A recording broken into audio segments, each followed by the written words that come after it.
नमस्कार मित्रों, मैं आचार्य प्रमोद उपाध्याय देवसैनी एकादशी से जुड़े हुए इस विशेष कार्यक्रम में आप सभी का हार्दिक स्वागत करता हूं। मित्रों, आप सभी के समक्ष उपस्थित हूं। आज हम बात करेंगे देवसैनी एकादशी 2023 में कब है और इस दिन क्या क्या करना चाहिए। मित्रों, देवसैनी जो एकादशी है उसको हरिशैनी एकादशी के नाम से भी जाना जाता है, जो प्रतिवर्ष आषाढ़ मास के शुक्ल पक्ष के एकादशी तिथि से आरंभ होती है। देवसैनी एकादशी आषाढ़ मास के शुक्ल पक्ष के एकादशी तिथि को ही कहा जाता है। देवसैनी एकादशी 2023 में कब है, इसको जान लेना अत्यंत आवश्यक है। तो 2023 में 29 जून 2023 यानी कि गुरुवार के दिन देवसैनी एकादशी है।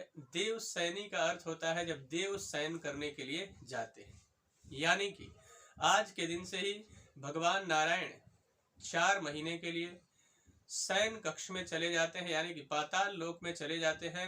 पूरे 4 महीने तक शयन करते हैं और उस दौरान जब देवशैनी एकादशी हो जाती है, उस दौरान उसके बाद जो 4 महीना आने वाला समय होता है, उस समय किसी भी प्रकार का मांगलिक कार्य शास्त्र मतानुसार नहीं करना चाहिए। यानी कि जैसे कि मांगलिक कार्य, शादी विवाह, यज्ञोपवीत संस्कार, वास्तु पूजन, गृह प्रवेश, यज्ञोपवीत संस्कार, ऐसे शुभ कार्य शास्त्रों में वर्जित बताया गया है। किसी विशेष परिस्थिति में ही इसे किया जा सकता है।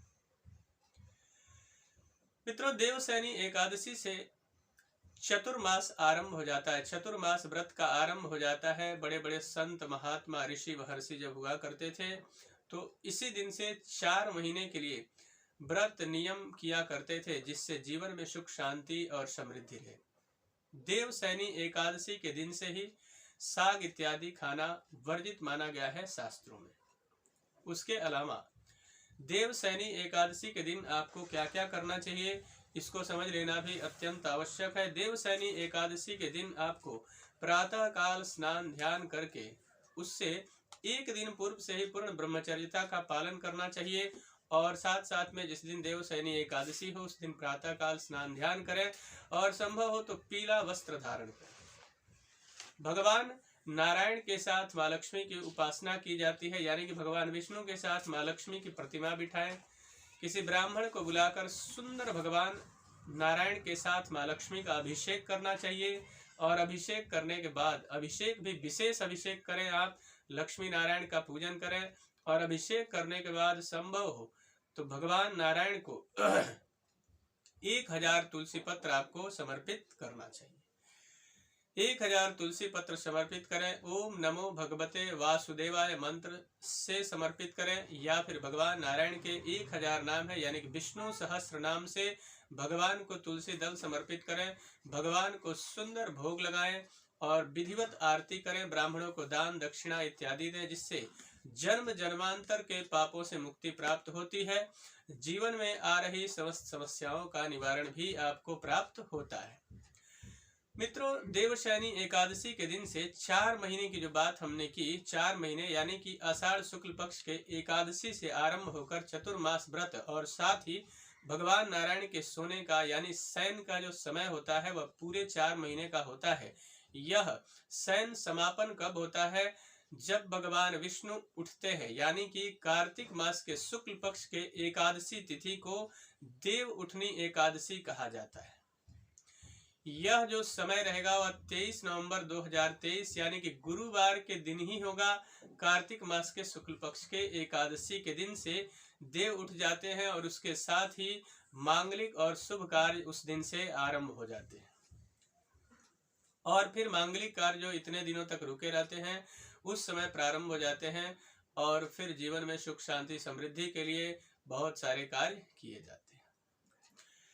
मित्रों, भगवान विष्णु का पूजन करने मात्र से और तुलसी चढ़ाने मात्र से जन्म जन्मांतर कल्प कल्पांतर के पापों से मुक्ति प्राप्त हो जाती है, ऐसा शास्त्र में कहा गया है। और तुलसी चढ़ाते समय जो मंत्र मैंने आपको बताया उसी मंत्र का आपको पठन करना है, यानी कि पढ़ना है, या फिर उस मंत्र का जप करते हुए भगवान विष्णु को तुलसी दल समर्पित करें। कहा गया है कि बिल्वपत्र चढ़ाने मात्र से भगवान शिव को अगर एक बिल्वपत्र चढ़ाया जाता है तो उससे 3 जन्मों का पाप नष्ट हो जाता है। वहीं अगर भगवान विष्णु को एक तुलसी पत्र मात्र चढ़ा दिया जाए या फिर तुलसी की मंजरी यानी कि तुलसी के ऊपर जो उसकी मंजरी होती है, अगर उसको तोड़कर और भगवान विष्णु को समर्पित किया जाए तो निश्चित तौर पर जन्म जन्मांतर के पापों से आपको मुक्ति मिलती है, क्योंकि भगवान विष्णु को तुलसी बहुत प्रिय है। अगर संभव हो तो आप लोग एकादशी, देवशयनी एकादशी ही नहीं, पूरे वर्ष में आने वाली प्रत्येक महीने की जो 2 एकादशी व्रत है और आप किसी भी तरीके के समस्याओं से जूझ रहे हैं, परेशान हैं और इन दोनों एकादशी व्रत को आप करते हैं तो एकादशी व्रत करने मात्र से भगवान नारायण की विशेष कृपा प्राप्त होती है। अब बात करते हैं एकादशी तिथि की। एकादशी तिथि प्रारंभ कब होगी और समापन कब होगा? व्रत करने वालों के लिए पारण का शुभ समय क्या होगा?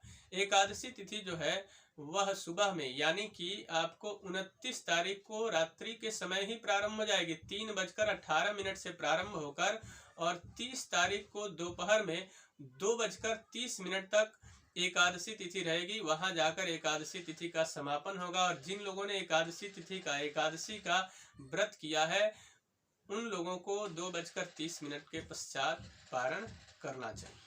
मित्रों, मुझे आशा है कि मेरा यह कार्यक्रम आप सभी को पसंद आया होगा। मेरा एक निवेदन है कि अगर अभी तक हमारे चैनल को आपने सब्सक्राइब नहीं किया है तो कृपया चैनल को सब्सक्राइब करें, वीडियो को अधिक से अधिक लाइक और शेयर करें, बेल आइकन को दबाएं जिससे नई नई जानकारी आप तक पहुंचती रहे। तब तक के लिए इजाज़त दीजिए। नमस्कार।